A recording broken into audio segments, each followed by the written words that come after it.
To her amazement, the rabbit spoke her name. Iringe, I am Soku, your guardian angel. I am here to protect you. Believe in yourself, for a great storm is coming.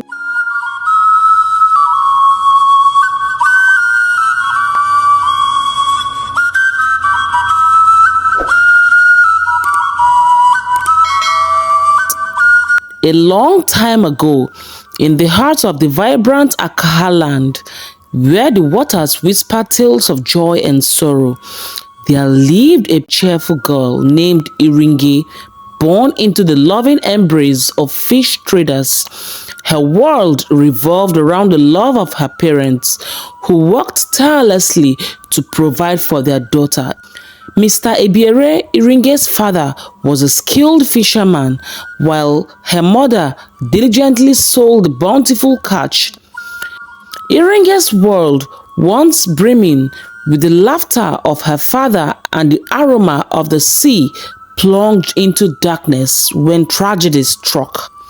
One fateful day, during a routine fishing expedition, a heavy storm broke out.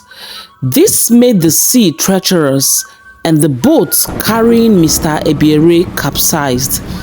Before he could swim to safety, a monstrous fish attacked him, claiming his life, leaving Iringe and her mother bereft of a father and husband. Devastated by grief, few days later, Iringe's mother succumbed to the weight of her sorrow as she passed on to the spirit realm, turning Iringe into an orphan. With no one left to care for Iringe, fate dictated that she seek refuge with her uncle, Mr. Fubura, and his wife, Sekibo, who harbored a heart as cold as the depths of the ocean. Mr. Fubura, a traveling businessman, was often absent, unaware of the maltreatment Iringe endured at the hands of his wife. Sekibo's resentment towards Iringe grew with each passing day, fueled by jealousy over the affection Mr. Fubura reserved for his niece. Consumed by hatred, Sekibo subjected Iringe to relentless maltreatment, using every opportunity to belittle and starve the innocent girl. As Mr. Fubura's love for Iringe grew, Sekibo's bitterness deepened. She devised an evil plan to rid herself of the perceived threat that Iringe posed to her own children's standing in the household. With her husband away on business, Sekibo concocted a sinister scheme. One day, Sekibo approached Iringe with an unusual proposition. She invited Iringe to accompany her on a visit to a sick friend in the distant land of Kabari.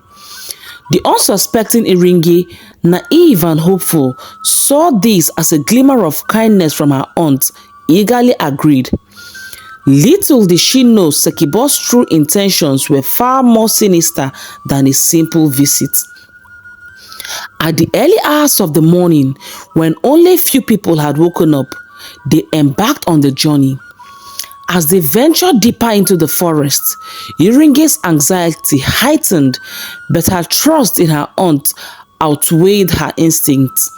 Suddenly, a group of bushmen emerged, surrounding them with an aura of menace. Iringe clung to Sekibo in fear, unaware of the impending betrayal. Sekibo, revealing her true intentions, callously pushed Iringe towards the menacing bushmen. Now the virgin girl be this. She don't stay with me from small, so I dey sure of wetin I dey tell una. The leader of the group, a shrouded figure with a commanding presence, took a good look at Iringe, turning her around. Satisfied, he tossed a sack of coins towards Sekibo, sealing their dark transaction. Iringe's pleas for help echoed through the forest as the bushmen, now in possession of their prize, seized her and vanished into the depths of the forest, leaving Sekibo to revel in her deceitful victory.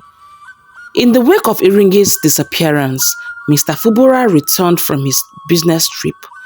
Expecting the warm embrace of his niece, However, the reality that greeted him was a chilling void.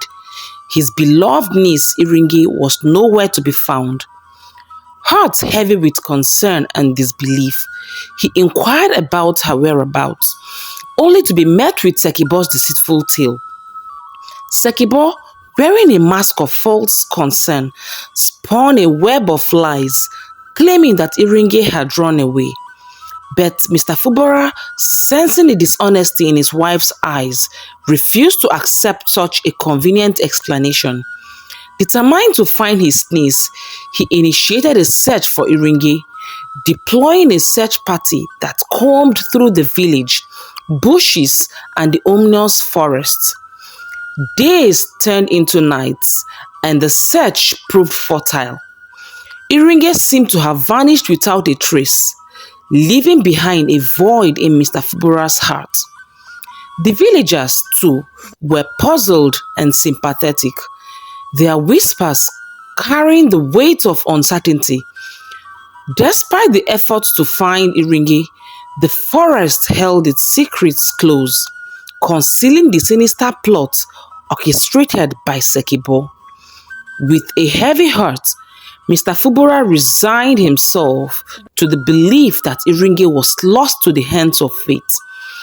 In the stillness of the night, he would gaze at the moon, wondering where his beloved niece might be, if she was safe, and if she knew how desperately he had searched for her. Deep within the heart of the impenetrable forest, the bushmen carried Iringe, their innocent captive, through the tangled undergrowth. They sustained her with wild fruits and the refreshing water from coconuts found along their path. Unbeknownst to Iringe, her destiny was entwined with a gruesome tradition in the distant land of Amala, where the king had just passed on. The journey reached a haunting crescendo as the bushmen halted in front of a foreboding shrine hidden deep within the heart of the forest. The air hung heavy with an ominous stillness as the unsettling reality of Iringe's fate loomed before her. Within the shrine, under the watchful eyes of the bushmen, Iringe discovered 4 other girls about her age, all sitting in an eerie trance. Their vacant stares reflected a shared sense of bewilderment, as if their spirits had been momentarily severed from their corporeal forms. It was a sight that sent shivers down Iringe's spine.